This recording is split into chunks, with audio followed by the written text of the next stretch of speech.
یہ شراب کا معاملہ کتنا خطرناک ہے، اور خطرناک کیوں نہ ہو، کیونکہ یہ ام الخبائث ہے۔ یہ کیا ہے؟ کئی گناہوں کی جڑ ہے، کئی گناہ اس سے نکلتے ہیں، پھوٹتے ہیں، اس کی وجہ سے ہوتے ہیں۔ اور اس بارے میں ایک روایت ہم پڑھ چکے ہیں، روایت شاید آپ کو یاد ہو کہ پہلی امتوں میں ایک پادری ہوا کرتا تھا، ایک عالم دین ہوا کرتا تھا یہودیت یا عیسائیت کے مطابق۔ تو ایک امیر عورت نے اپنی لونڈی کو بھیجا، نوکرانی کو بھیجا اس کی طرف کہ اس کو عالم دین کو لے کر آؤ، ہم نے اس سے کچھ معلومات لینی ہے، رہنمائی لینی ہے۔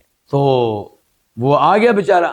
اب وہ محل تھا بڑا عظیم الشان، جب لونڈی کے ساتھ، نوکرانی کے ساتھ یہ عالم دین وہاں داخل ہوئے ہیں تو مین گیٹ سے داخل ہوئے تو لونڈی نے فوری طور پہ مین گیٹ کو اندر سے کیا کر دیا؟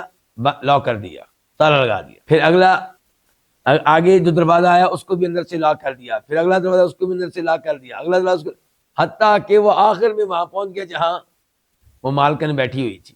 اس نے کہا ہمیں تم سے اس کے علاوہ کوئی کام نہیں ہے کہ یہ شراب پڑی ہے، یا تم یہ پینا ہوگی، یا یہ بچہ یہ قتل کرنا ہوگا، یا مجھ سے بدکاری کرنی ہوگی۔ پھنس گیا جی، عالم دین کیا ہے؟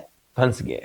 اب اس نے سوچا کہ بدکاری تو بہت خطرناک گناہ ہے، اور بچے کو قتل کرنا، انسان کو، معصوم انسان کو بلا وجہ، یہ بھی بہت بڑا گناہ ہے۔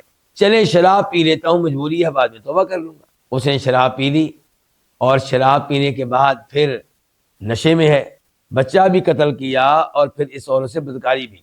تو پتہ چلا شراب کیا ہے؟ کئی گناہوں کی جڑ ہے، کئی گناہ اس کی وجہ سے سرزد ہوتے ہیں۔